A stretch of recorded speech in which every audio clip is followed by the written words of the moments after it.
Il faut dire qu'à la Libération, la classe ouvrière est en position de force. C'est elle qui a participé activement et en nombre à la résistance. Le patronat est complètement discrédité. Son syndicat est dissous à la Libération pour collaboration avec l'ennemi. Donc la CGT est même présente au sein du Conseil national de la résistance. Elle a 2 représentants. Le patronat en tant que tel n'en a pas. Donc les travailleurs, la CGT, sont en position de force. S'ajoute à cela l'idée que le Conseil national de la résistance développe l'idée de répondre à l'intérêt général. Il doit prendre le pas sur les intérêts particuliers.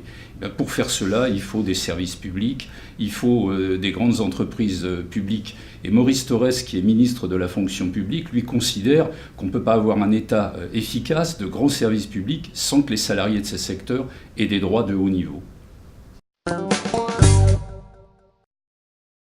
Déjà, la première attaque qu'il subit, c'est qu'il y a des compromis qui sont réalisés en 1946 lors de la négociation. Il y a des gens qui résistent, il y a des gens qui s'opposent à certaines dispositions, notamment celles qui étendent beaucoup les droits des salariés. Mais le texte est voté à l'unanimité à l'Assemblée nationale. Ceci étant, le rapporteur socialiste Christian Pineau, à l'époque, déclare que ce statut a un esprit totalitaire et qu'il faudra le plus rapidement possible remettre en cause des dispositions essentielles.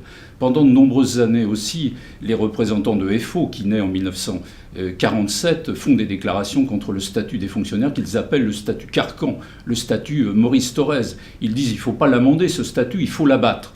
Nous savons depuis qu'ils ont changé d'avis et fort heureusement qu'ils ont aussi trouvé le chemin de la lutte avec la CGT pour s'opposer aux remises en cause du statut. Sinon, les grandes attaques, elles datent de 1959.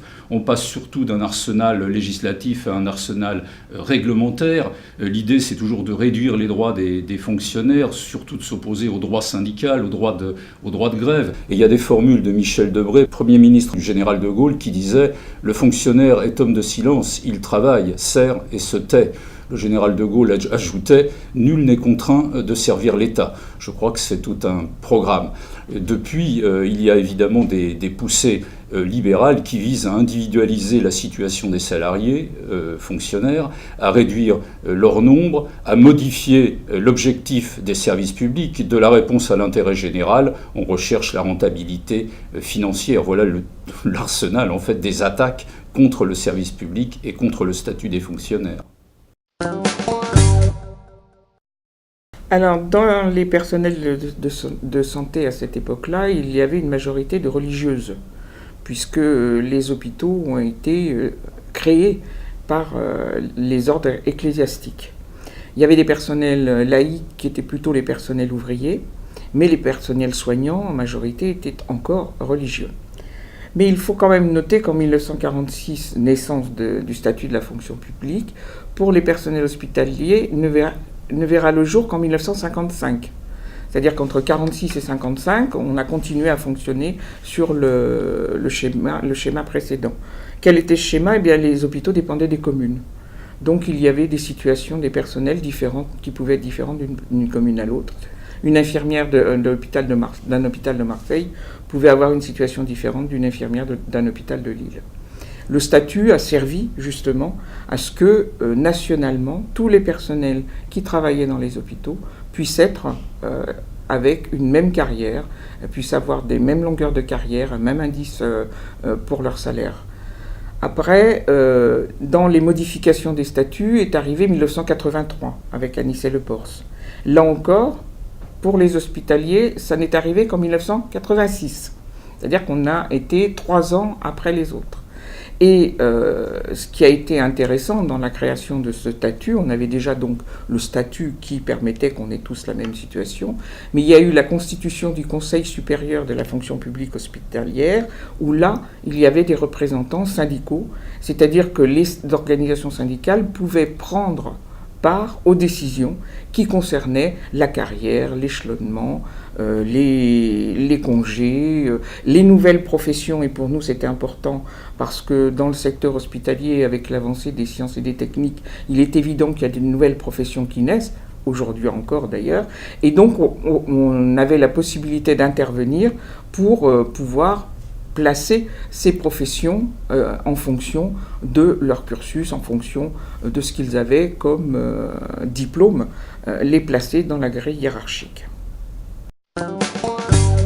Depuis que le Conseil d'État en 1889 a pris un très important arrêt reconnaissant la qualité d'agent public aux employés communaux, les syndicats, et notamment la CGT, se sont emparés de cet arrêt pour essayer d'obtenir un statut de droit public. Dans plusieurs grandes villes, les syndicats ont obtenu un statut assez proche du statut de la fonction publique. En 1920 est obtenu un statut type d'employé communal, un statut de type public, mais uniquement pour les communes qui souhaitent l'appliquer. C'est un statut type facultatif.